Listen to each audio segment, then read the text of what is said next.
اعوذ باللہ من الشیطان الرجیم بسم اللہ الرحمن الرحیم وصلی اللہ علی سیدنا محمد وآلہ الطاہرین اللہم صلی علی محمد وآل محمد وعجل وعظ کی بحث ہم پڑھ رہے تھے آپ کی خدمت میں. لفظ کی دلالت اپنے معنی کے اوپر اس کو ذکر کیا گیا. دلالت کا کیا مطلب ہے یہ بیان کیا گیا تھا کہ دلالت کہتے ہیں ایک لفظ کے ذریعے سے معنی تک پہنچنا. یہ اس وقت ہوتا ہے کہ جب ذہن میں لفظ اور معنی کے درمیان ایسا شدید رابطہ ہو کہ لفظ کے ابھرنے سے معنی تک رسائی ہو جائے یا لفظ کو ابھرنا معنی کو حاصل کرنے کے لیے کافی ہو. یعنی لفظ اور معنی کے درمیان ارتباط، گہرا تعلق. یہاں پر اب سوال پیدا ہوتا ہے کہ لفظ اور معنی میں یہ جو لغوی، یہ بحث لغوی ہے، صحیح لغت سے تعلق رکھتی ہے. اگرچہ لغت کی کتابوں میں علم صرف، علم نحو اور علم البلاغہ یعنی معنی بیان بدیع میں ان عناوین کے ساتھ یہ بحث نہیں آئی. ایک اور سبجیکٹ جو عرب ممالک میں خصوصاً یونیورسٹیز کی دنیا میں رائج ہے، حوزہ علمیہ میں علماء نے اس کے اوپر کام کیا ہے لیکن پڑھایا نہیں جاتا. حوزات میں یونیورسٹیز میں جو ادب پڑھتے ہیں، عربی ادب، لٹریچر، انہیں پڑھایا جاتا ہے. وہ ہے فقہ اللغہ. ایک اہم ترین سبجیکٹ ہے جس سے ہم نظر پوشی نہیں کر سکتے. ایک طالب علم کو آنا بھی چاہیے یا اس کے موٹے موٹے مبانی آنے چاہیے. ثعلبی کی کتاب معروف ہے اور قدیم زمانے میں وہ گزرے ہیں، اس نے اس کے اصول ضوابط لکھے ہیں. عنوان ہے فقہ اللغہ. یہ بحث اس لیے بھی اہمیت کی حامل ہے کہ علمی دوڑ وہ قوموں کے اندر ہمیشہ ہی موجود ہوتی ہے. پاکستان کے اندر جب مکتب تشیع ایک خصوصی مکتب شمار ہوتا ہے تو اس کی پہچان بھی علم ہی ہے، کیونکہ علم پہلی طاقت ہوتی ہے ابھرنے کی. اگر کسی کے پاس اقتصادی طاقت ہو، کسی ملک کے پاس عسکری طاقت ہو، علمی طاقت نہ ہو، وہ پھر بھی زیر ہی شمار ہوگا، وہ پھر بھی نیچے ہی شمار ہوگا، اوپر نہیں آ پائے گا، کیونکہ اس کو دبانا آسان ہے، دبا لیا جائے گا. ہاں اگر علمی طاقت ہو، پھر اقتصادی اور عسکری طاقت ہو تو یہ سپر پاور بن جاتا ہے پوری دنیا میں. قومیں بھی ایک جگہ پیچھے نہ ہیں. مثلا مکتب تشیع کو ترقی دینا چاہتے ہیں، سب سے پہلے آ کے علمی بنیادیں، فکری بنیادوں کو قوی کر دیں. پاکستان میں اس وقت ہمارے مقابل جو دیگر مکاتب فکر پائے جاتے ہیں، خصوصاً دیوبند، وہ ان علمی تحریروں کے اعتبار سے صرف اگر ہم پاکستان اور بر صغیر کی سرزمین دیکھیں نا کہ ایران، عراق، بحرین، لبنان اور مکتب تشیع میں بہت کام ہوا ہے، اپنے ہی اردو دان طبقے کو دیکھیں تو وہ اس میدان میں آگے ہیں. ہمیں مقابلے کی اشد ترین ضرورت ہے تاکہ مکتب کو ترقی دیں. اب فقہ اللغہ جس کی میں بات کر رہا ہوں، یہ شاذ و نادر افراد ہمارے اردو دان طبقے میں جانتے ہیں. کیوں؟ کیونکہ طلبہ کوئی دلچسپی نہیں رکھتے، اس کا مطالعہ نہیں کرتے. جب اب وہاں پر کیا صورتحال ہے، صرف اسلامک یونیورسٹی سے 10,000 سے اوپر ان کے طلباء انہی سبجیکٹس کو پڑھتے ہوئے ہیں. 10,000 سے اوپر، اور اکثر ہیں بھی خیبر پختونخوا کے. وہ عربی میں کتابیں لکھتے ہیں اور جب آپ کی ملاقات ہوتی ہے ڈائریکٹ وہ نام لیتے ہیں عربی میں، وہ علمی مسائل چھیڑتے ہیں. یہاں پر جو وہ عالم ہے وہ خاموش ہو جاتا ہے. ایسی صورت میں علمی دھاک ان کی بیٹھتی ہے. اس لیے ان پہلوؤں کو نظر انداز مت کریں. ہم ادھر جو اصول فقہ میں مبانی پڑھ رہے ہیں، یہ فقہ اللغہ کے اندر بڑے پیمانے پہ آپ کو فائدہ دیں گے. دوسرے لفظوں میں آپ یہ کہہ سکتے ہیں بے عین ہی یہی فقہ اللغہ ہے. اگر آپ نچوڑ نکالیں، خلاصہ نکالیں اصول فقہ کی یہ ابحاث کیا ہیں، یہ فقہ اللغہ سے تعلق رکھتی ہیں. اس لیے فقہ اللغہ علم صرف، علم نحو، علم بلاغت، علم تجوید، علم لغت، ان سے ہٹ کر ایک علم ہے. کیا ہے؟ فقہ لغہ، اس لیے اس کی کتابوں کو دیکھیں. اگر آپ تھوڑے سے آرٹیکل پڑھ لیں نا اس بحث کو دیکھتے ہوئے، یعنی اس بحث کو صحیح طرح یاد کریں اور کئی آرٹیکل ساتھ پڑھیں جو جدید ابھی بڑے بڑے یونیورسٹیز کے اساتذہ نے لکھے ہیں، جو ادیب حضرات ہیں، تو وہ اتنا کافی ہے. بہت عمیق میں بھی ہمیں جانے کی ضرورت نہیں ہے کہ اس میں پھل نہیں موجود. وہ عربوں کا ہی کام ہے، عرب ممالک شیعہ ممالک ہیں، وہ اس میں کام کرتے ہیں. ہمیں کتنا چاہیے اصول فقہ کے ان مباحث کو دقت سے گرفت میں لیں اور جو جدید اصطلاحات کی دنیا ہے اس کا بس ایک سرسری مطالعہ کر کے اپنے فائدے کی چیز حاصل کریں. بس آپ نے بھی مرحلہ پہلا دیکھا، وہ کیا مرحلہ تھا کہ الفاظ اور معنی میں ربط کب ہوتا ہے، لفظ اور معنی میں.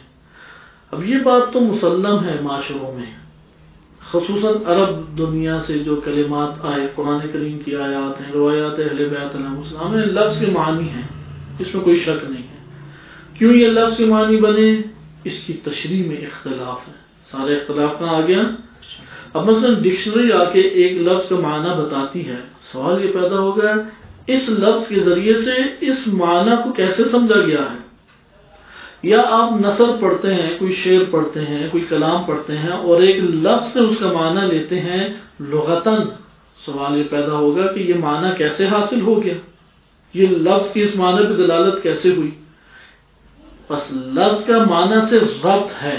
اس بحث سے قطع نظر سب کے نزدیک یہ بات ثابت ہے کہ الفاظ معنی تک پہنچاتے ہیں اور ہر زبان میں پہنچاتے ہیں. آپ اپنی مادری علاقائی زبانیں بولتے ہیں تو اس میں لفظ بول کے معنی تک رسائی حاصل کرواتے ہیں یا نہیں؟ بس رسائی حاصل ہوتی ہے. دوسری چیز کہ یہ جو لفظ اور معنی کا ربط قائم ہوا ہے اس کی تشریح کیا ہے. یہاں پر اختلاف اقوال میں پیدا ہوتا ہے. لفظ اور معنی میں جو ربط قائم ہوا ہے اس کی تشریح کیا ہے.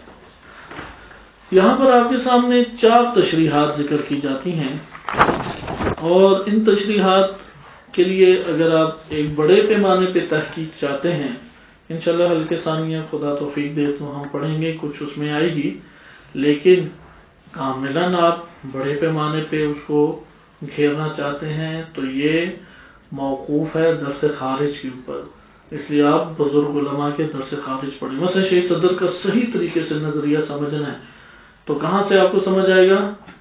بحوث فی علم الاصول کہ جو عبد الساتر ایک ان کے شاگرد تھے انہوں نے لکھے ہیں، اور آیت اللہ العظمہ سید محمود ہاشمی شاہرودی انہوں نے لکھے ہیں. اس میں یہ بحث وسعت سے موجود ہے. یہ مصادر میں نے اس لیے بیان کیے کہ یہ والی بات آپ مطالعہ نہیں کریں گے حل نہیں ہوگی. صرف پڑھنے کی حد تک یہ کافی نہیں ہے، یہ مطالعے پہ ڈیپینڈ کرتی ہیں. لازمی ہے کہ آپ بعد میں اس کا مطالعہ کریں. نہیں مطالعہ کریں گے تو اس سے جان بھی نہیں چھوٹنے والی. یہ بھی ذہن میں رکھیں، اس بحث سے انسان کو کسی مرحلے میں جان نہیں چھوٹے گی، کیونکہ اصول فقہ کا ایک بڑا حصہ یعنی 25% حصہ اصول فقہ کا لغوی وضع کی اور اس کی اقسام کی ابحاث کی پر مشتمل ہے. اس لیے آپ اس کو کہیں پہ ترک نہیں کر سکتے. آپ ادھر نہیں صحیح سمجھیں گے اگلے مرحلے کی نہیں سمجھ آئے گی، اگلے مرحلے کی نہیں سمجھیں گے اس سے اگلے مرحلے کی نہیں سمجھ آئے گی، کیونکہ وہاں پہ تو استاد نے کورس پڑھانا ہے، تیز اس نے چلنا ہے. اس لیے جو مقدمات کو قوی نہیں کرتا وہ وہاں پر بہت بڑا نقصان اٹھاتا ہے. اس لیے اس مرحلے میں اتنی خطوط یعنی جس طرح سے میں آپ کے سامنے نکات بیان کر رہا ہوں حفظ کریں تاکہ آپ کو آگے انشاءاللہ تعالی مشکل پیش نہ آئے یا یاد کرنا آسان رہے. پہلا مطلب ہم نے تکرار اس لیے کر رہا ہوں ذہن نشین ہو جائے. پہلا معنی بیان کیا ہے لفظ و معنی میں ربط ہے، تعلق ہے. دوسرا کہ یہ تعلق کیسا ہے، کیسی اس کی کیفیت اور خصوصیات ہیں، اس کی تشریح میں اختلاف ہے. ایک نظریہ اس میں ہے، 4 نظریات حلقات میں مطرح کیے گئے ہیں. نظریہ ذاتی، نظریہ تعاقد، نظریہ اعتبار اور نظریہ قرن عقید. اس کو نوٹ کریں کیونکہ یہ سطور میں کہیں نہیں نظریہ کر کے آئے گا، تیزی سے 2 سطروں میں گزار دیں گے.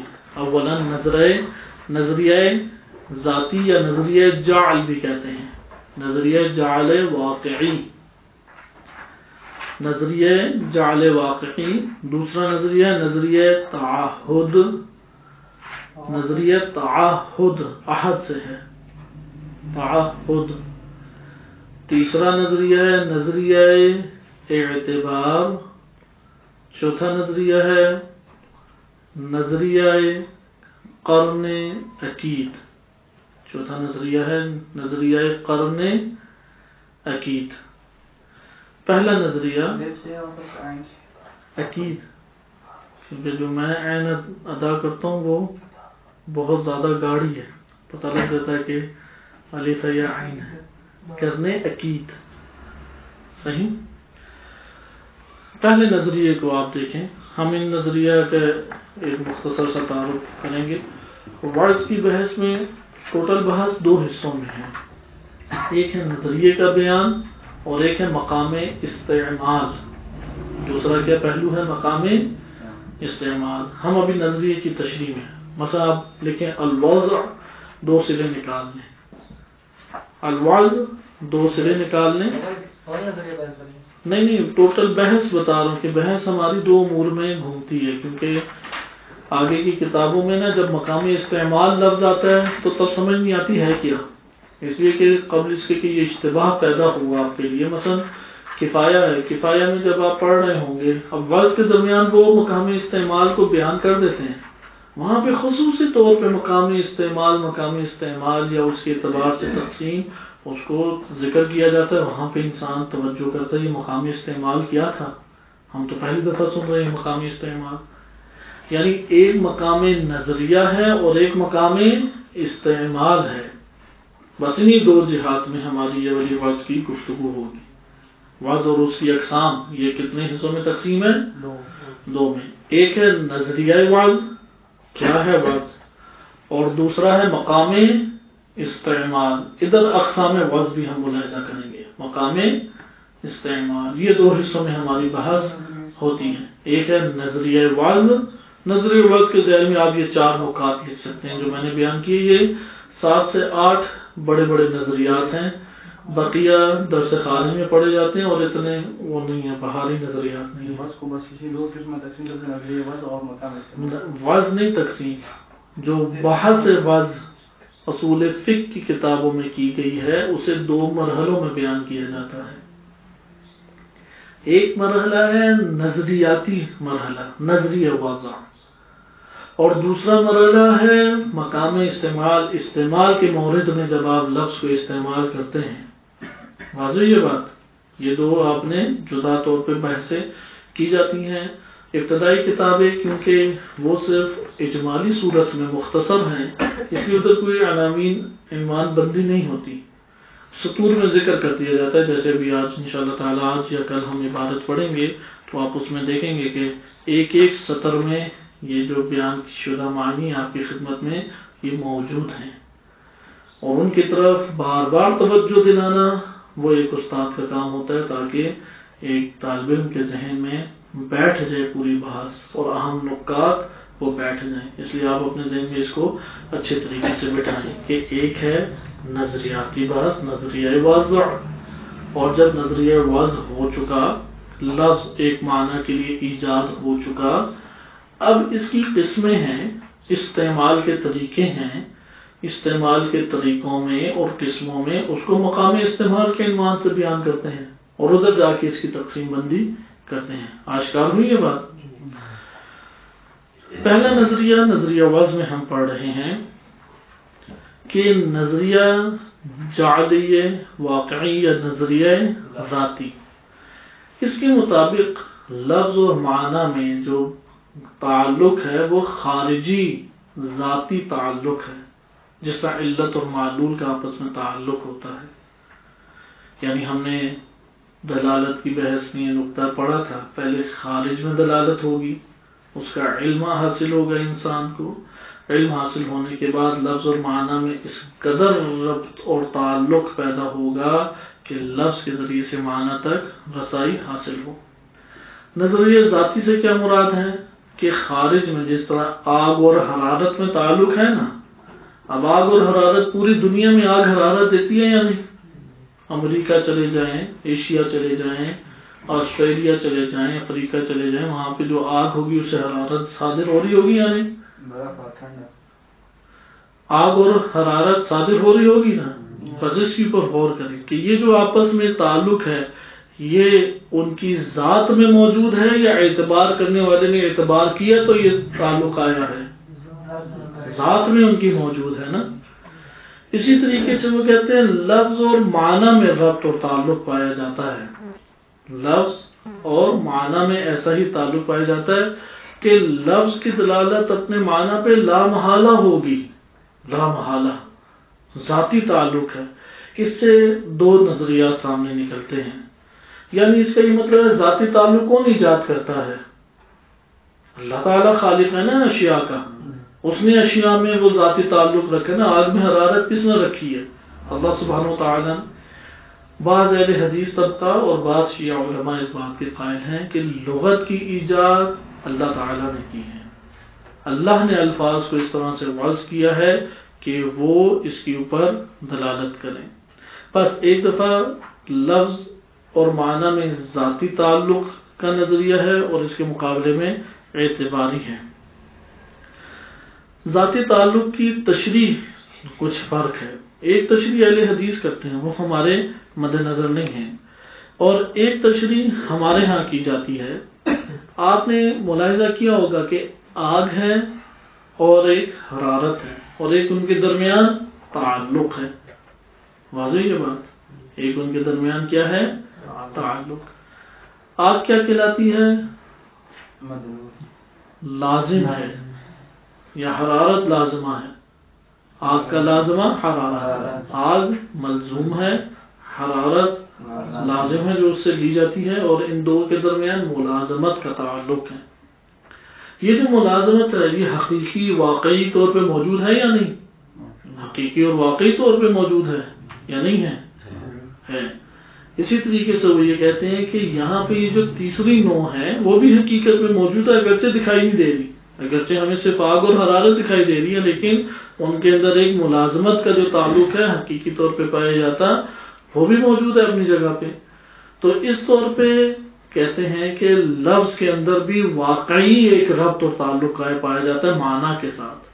اس کو اس تیسرے جو درمیان میں ربط اور تعلق ہے اس کو کہتے ہیں کہ جعل واقعی ذاتی، جعل واقعی اور ذاتی. لہذا وہ یہ کہتے ہیں کہ خارج میں لفظ اور معنی کے درمیان حقیقی اور واقعی ربط ہے. کس نوعیت کا ربط؟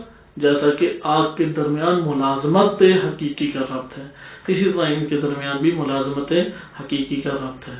اس نظریے کو رد کرنا بہت آسان، اس لیے اس کے اوپر بحث ہی نہیں کی. بیان کیا ہے، بحث نہیں کی. اس کے تحت اللہ تعالیٰ نے لغت کو ایجاد کیا، اور وہ لغت بھی عربی زبان ہے، اور عربی زبان اس لیے تمام لغات کی برما فوق ہے، اور اللہ تعالیٰ نے انبیاء علیہ السلام، آدم علیہ السلام سے کلام عربی میں کیا. اس طرح کی باتیں کی جاتی ہیں. شیخ صدر رحمۃ اللہ علیہ نے چند کلمات ادا کر کے اس کو رد کیا، اور وہ کیا ہے کہ جو چیز آپس میں ذاتی ہو اور اس طرح ملازمت خارج میں ذاتی حقیقی ملازمت رکھتی ہو، وہ ہر جگہ پر اس سے وہی چیز صادر ہوگی یا نہیں جس کی اس کی ذات کے ساتھ تعلق اور ملازمت ہے. جیسے آگ سے حرارت ہر جگہ ہی صادر ہوتی ہے. کیا ایسا ہے کہ جہاں پر بھی عربی کلمہ بولا جاتا ہے عربوں کے علاوہ ہر انسان کو اس کی سمجھ آتی ہے؟ نہیں آتی نا. اس کا کیا مطلب ہوا؟ لفظ کی معنی پہ دلالت ذاتی نہیں ہے. اگر ذاتی ہوتی آج ہر انسان کو آج سے حرارت کا علم ہوتا ہے یا نہیں؟ اس کی سمجھ بھی آتی ہے، اس سے استفادہ بھی کرتا ہے. اگر لفظ کی معنی پہ دلالت ذاتی ہوتی تو جہاں جہاں پر کلمہ عربی بولا جاتا اس جگہ پر اس کا معنی ان تمام لوگوں کو سمجھ میں آ رہا ہوتا، اور جبکہ ایسا نہیں ہے. بدیہی سی چیز ہے، واضح. اس کا یہ مطلب ہے کہ لفظ بول کر معنی یاد دلانا، اس کی طرف توجہ دلانا، یہ بھی اس کے ہمراہ ضروری ہوتا ہے. بس ہمارے سامنے یہ چیز طے ہو گئی. اس کے مقابلے میں جتنے نظریات بنتے ہیں وہ نظریہ وہ اعتباریت کی طرف لے جاتے ہیں. باقی تین جو نظریات ہم پڑھیں گے وہ کس کے ذیل میں ہیں؟ اعتباریت کے ذیل میں ہے۔ نظریہ تعہد کیا ہے؟ اب ہم ملاحظہ کرتے ہیں نظریہ تعہد۔ نظریہ تعہد یہ ہے کہ ایک لفظ جب اپنے معنی میں استعمال ہوتا ہے، ایک لفظ اپنے معنی کے لیے ایجاد ہو گیا، ٹھیک ہے، اعتبار کرنے والے نے اس کا اعتبار کیا، یا نظریہ اعتبار کو اگر آپ پہلے سمجھ لیں تو آپ کے لیے یہ آسان ہوگا۔ نظریہ اعتبار کیا ہے؟ نظریہ اعتبار سے مراد یہ ہے کہ خارج میں ایک واضح تھا، وہ واضح ایک شخص ہے یا ایک قوم ہے، ایک قبیلہ ہے، فرق نہیں پڑتا، ایک واضح ہے، وضع کرنے والا ہے، بنانے والا ہے، ایجاد کرنے والا ہے، کس کو؟ لفظ کو۔ لفظ کو اس نے ایجاد کیا، اس کے مقابلے میں معنی موجود ہے، اور اس لفظ کو معنی کے ساتھ ربط دیا اور یہ کہا کہ میں نے اس معنی کے لیے اس لفظ کو ایجاد کیا ہے۔ جب وہ خارج میں ایجاد ہو گیا، اب ہم نے علم حاصل کیا۔ جیسے آپ فارسی زبان سیکھتے ہیں، اس کے الفاظ کسی نے تو ایجاد کیے ہوں گے معنی کے لیے، آپ لفظ اور معنی کے علم کو سیکھتے ہیں، ہمارے وجود میں آیا، پھر ہمارے وجود میں آ جائے تو واضح نے، اعتبار کرنے والے نے جس لفظ کو ایک معنی کے لیے وضع کیا تھا، اعتبار کیا تھا، ایجاد کیا تھا، اس کا علم ہونے کے بعد ہم بھی اس لفظ کو بول کے وہ معنی بیان کرتے ہیں، اور سننے والے جب لفظ کو سنتا ہے تو وہ اس معنی تک پہنچ جاتا ہے۔ بس اگر یہ واضح اس کو اعتبار نہ کرتا تو معنی کے لیے لفظ ایجاد ہوتا نہ ہوتا۔ یہ وہ دوسری تشریح، اور اکثر محققین ہمارے اسی تشریح کے قائل ہیں کہ جتنے بھی دنیا میں زبانیں ہیں اور الفاظ ہیں انہیں انسان نے ایجاد کیا ہے۔ ہاں اللہ کی طرف اس طور پہ نسبت دے سکتے ہیں، ایجاد کرنے کی قوت، وہ غریزہ، بولنے کی صلاحیت وہ اللہ سبحانہ وتعالیٰ نے دی۔ صحیح، اگر اللہ تعالیٰ انسان کو اس طرح خلقت نہ دیتا کہ وہ اپنے دل کی بات، اپنے نفس میں پوشیدہ بات لفظ بول کے معنی کو سمجھانے کے ذریعے سے کرے، اور اللہ اسے سنے، کان دیے سننے کے لیے، اور اس نے الفاظ پہنچائے، اور الفاظ نے وہ معنی جو انسان کے باطن میں چھپے ہوئے تھے وہ اگلے انسان کے وجود میں بیان کر دے، تو یہ اللہ تعالیٰ نے اس طرح خلق کیا۔ روزے کا معنی یا صلاۃ کے معنی یا زکوٰۃ کے معنی اللہ نے نہیں۔ ابھی یہ بحث آ گئی، ابھی لغت کے معنی کو دیکھیں نا، ابھی تو آگے ہم چلیں گے، اس میں یہ بحثیں آئیں گی اپنی جگہ کے قرآنی کلمات اور بعض اصطلاحی کلمات، ان کی کیا حقیقت ہے۔ ابھی تو لغت کے مرحلے میں کہ لفظ ایجاد کیسے ہوتا ہے، وضع کیسے ہوتا ہے۔ وضع کہتے ہیں ایجاد کرنا، ایک واضح نے ایجاد کیا، واضح کا ایجاد کر دینا اور ایک معنی سے مختص کر دینا کافی ہے۔ اسی لیے ڈکشنریز آپ نے دیکھی ہوں گی، وہ کیسے بنی ہیں ڈکشنریز؟ ڈکشنریز اس طرح سے بنی کہ پہلی ڈکشنری کتاب العین شمار ہوتی ہے، ممکن ہے اس سے پہلے وہ ہم تک پہنچی نہیں۔ پہلی ڈکشنری امام صادق علیہ السلام کے شاگرد یا ان کے دور میں تھے خلیل بن احمد فراہیدی، بڑی ایک بزرگ شخصیت گزرے ہیں، علم عروض کے بانی بھی ہیں اور بہت ایک معروف شخصیت ہے۔ وہ قبیلے قبیلے میں گئے، کلمہ ماں ہے مثلا، صحیح، کلمہ ماں میم الف حمزہ، یا کلمہ حارون۔ اب وہ ہر قبیلے میں گئے اور اس لفظ کے معنی کو ملاحظہ کیا، دیکھا کہ ایک قبیلہ کلمہ ماں یا حار، لفظ حار یا نار یہ بول کے، مثلا نار بول کے آگ مراد لے رہا ہے، دوسرا قبیلے والا نار بول کے پانی مراد لے رہا ہے بالفرض، تیسرا قبیلے والا وہ نار، کلمہ نار بول کے روشنی مراد لے رہا ہے، چوتھا نار بول کے حرارت مراد لے رہا ہے۔ اب جب انہوں نے لغت کو منظم کیا، لفظ نار لکھا اور 4 معنی آگے لکھ دیے، انہوں نے کہا کہ اس کے تو 4 معنی عرب میں رائج ہیں۔ اس طرح سے یہ لغات ہمارے ہاتھ میں، اس کا کیا مطلب ہوا؟ ہر قبیلے نے اس لفظ کو یا تو الگ الگ طور پہ وضع کیا ہے، یا انشاءاللہ آگے تقسیمات اس طرح سے آئیں گی، مشترک لفظی آپ پڑھ چکے ہیں، یا ہر قبیلے نے لفظ ایک تھا اور اس کا معنی بھی ایک تھا، لیکن اپنے ماحول کے مطابق اس نے تھوڑا تھوڑا اضافہ کیا اور وہ جدا ہوتا چلا گیا ہے۔ اور انہیں 2 طرح سے لغات لکھی گئی، بعض ایک لفظ کے اصلی معنی کی تحقیق کے لیے ہیں، اور بعض جو عربوں میں استعمالات عرب کو دیکھا جاتا ہے۔ اہل اصول فقہ میں جو نظریہ زیادہ رائج ہے وہ لغت کا یہی ہے کہ لغت کیا بیان کرتی ہے، استعمالات عرب کو، کہ عرب ایک لفظ بول کے کیا معنی مراد لیا کرتے تھے، وہ ایک لفظ کے اصلی معنی کی طرف راجع نہیں۔ اس کے فقہا اور اصول فقہ کے علماء اصولی وہ کس کو زیادہ معتبر سمجھتے ہیں، استعمالات عرب کو لغوی معنی قرار دیتے ہیں۔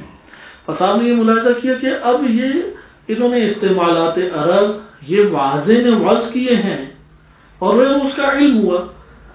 کیا یہ علم ہونا لفظ کی معنی پہ دلالت کے لیے کافی ہے؟ یہاں پر اب اختلاف پیدا ہوا، کیونکہ ذاتی کے مقابلے میں ایک ہی نظریہ ہے بنیادی، وہ کیا ہے؟ نظریہ اعتبار۔ لیکن واضح کا اعتبار کر لینا وہ دلالت کے لیے کافی ہوتا ہے کہ لفظ سے اس کے معنی تک پہنچ جائے، یا وہ کافی نہیں ہے؟ ادھر اختلاف ہے۔ ادھر آ کے ایک نظریہ آ جاتا ہے تعہد۔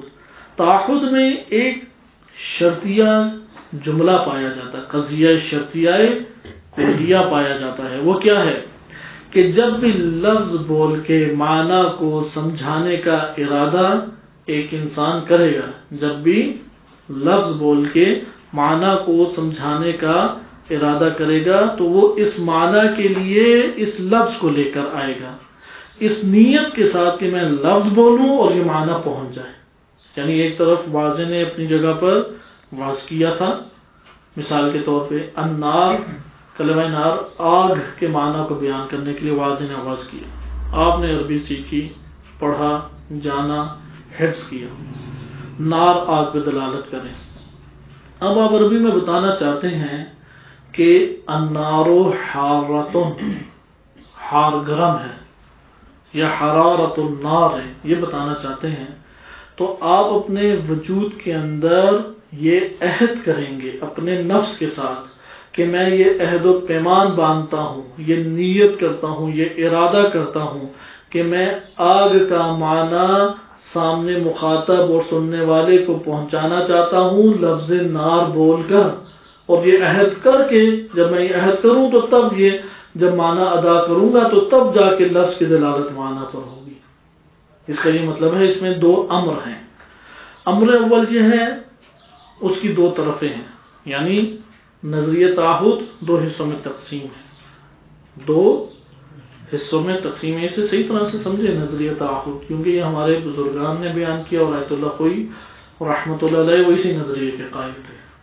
آیت اللہ خوئی اسی نظریے کے قائل تھے، بات کہ ان کے کسی شاگرد نے بھی یہ قبول نہیں کیا جو معروف شاگرد ہیں، اور سید صدر رحمۃ اللہ علیہ نے اس کے اوپر تنقید کی اور اسے رد کیا ہے۔ اس لیے نہیں سمجھیں یہ چھوٹا موٹا کوئی نظریہ ہے، اس لیے اس کو دقت سے سمجھیں۔ اس نظریے کے دو وہ ہیں امر، دو پہلو مرحلہ ہوا، کیونکہ قضیہ شرطیہ ہے نا، قضیہ شرطیہ دو مقولے سے بنتا ہے نا، ایک شرط قرار بات ہے، ایک جزا قرار بات ہے نا، اسی طرح بس دو امر ہیں۔ پہلا امر کیا ہے؟ اسے کہتے ہیں طرفان تعہد، تعہد کے دو طرفان۔ یہ نظریے کی ابتدا کب ہوگی؟ جب ہم ذاتی ہونے، نظریہ ذاتی یا جعل واقعی کا انکار کریں گے، تب ہے یہ نظریہ تعہد۔ پہلا ہے کہ تعہد کے دو طرفوں کا ہونا۔ وہ دو طرف کون سے ہیں؟ ایک طرف ہے لفظ اور دوسرا ہے قصد المعنی، معنی کا ارادہ کرنا سمجھانے کے لیے، للتفہیم، سمجھانے کے لیے معنی کا ارادہ کرنا۔ بس ایک طرف کیا ہوئی؟ لفظ، دوسری طرف کیا ہوا؟ قصد معنی کرنا۔ یعنی اس میں کیا ہوا؟ لفظ دلالت کرتا ہے کس کے اوپر؟ کہ اس معنی پہ نہیں، اس پہ کہ معنی کو سمجھانے کا میں نے ارادہ اور قصد کیا ہے، ارادہ معنی پر، نہ کہ معنی پر۔ نہیں سمجھ آئیے؟ دیکھیں طرف تعہد میں ایک لفظ ہے اور دوسری طرف معنی نہیں بلکہ قصد المعنی ہے۔ کیا ہے؟ پہلے آپ اسے یاد کر لیں تاکہ سمجھانا آسان ہو۔ ایک معنی ہے، لفظ ہے، اور دوسرا کیا ہے؟ معنی نہیں بلکہ قصد المعنی ہے۔ قصد المعنی سے کیا مراد ہے؟ ایک دفعہ ہوتا ہے لفظ کی دلالت معنی پہ ہونا چاہے آپ نے ارادہ کیا ہے یا نہیں کیا کہ یہ لفظ اس معنی کی پر دلالت کرے، ہر دو صورتوں میں کیا ہوتا ہے؟ دلالت ہو جاتی ہے. غور کریں کہ ایک دفعہ لفظ کی دلالت کس کے اوپر ہوتی ہے؟ معنی کے اوپر. مثال کے طور پہ ایک بندہ سو رہا ہے اور خراٹے لے رہا ہے، اچانک سوتے ہوئے کہتا ہے مجھے پانی پلاؤ، یا پانی، صرف کلمہ پانی کہتا ہے. صحیح.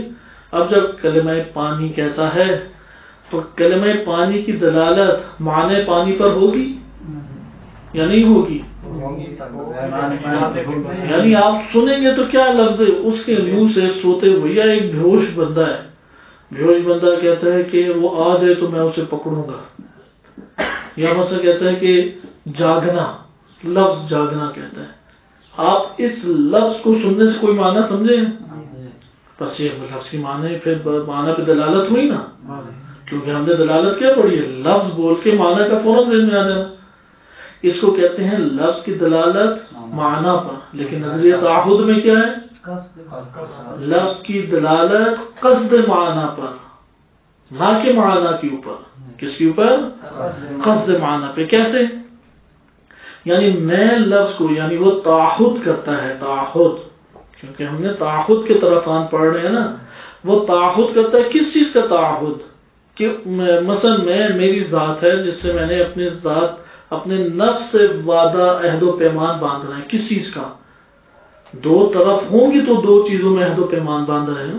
میں کہتا ہوں کہ میں عہد و پیمان باندھتا ہوں لفظ نار کو آگ کے معنی میں اس لیے استعمال کروں گا تاکہ اگلے شخص کو یہ معنی سمجھاؤں، تاکہ اگلے شخص کو یہ معنی سمجھاؤں.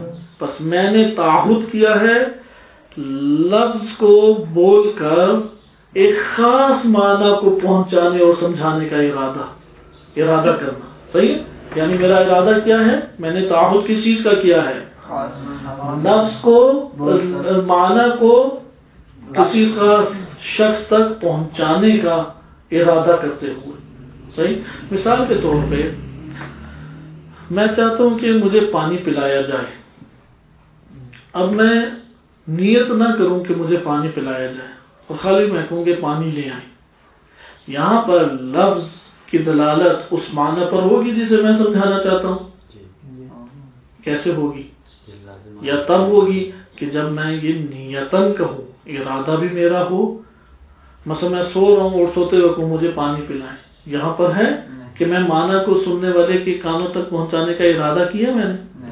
لیکن اگر میں جاگ رہا ہوں، حاضر ہیں آپ لوگ، میں آپ سے التماس کرتا ہوں کہ مجھے پانی پلائیں، یہاں پہ پانی پلانا یہ لفظ بول کے میں نے قصد معنی کیا، معنی کو حاصل کرنے کا قصد کیا، معنی کو ارادہ کیا نا.